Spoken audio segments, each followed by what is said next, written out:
İnsan ömrünün önəmi, əhəmiyyəti, həyatın önəmi bəlli olsa, başa düşüləcək ki, müsəlmanlar zülmə niyə bu qədər həssas yanaşır?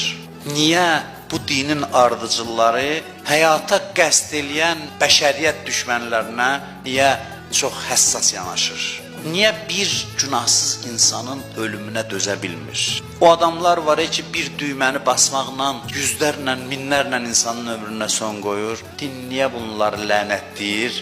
Biz heç hərdən bilmirik ki, düşmən niyə düşməndir, dost niyə dostdur?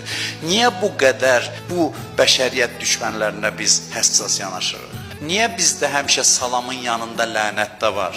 Niyə sevginin yanında nifrət də var?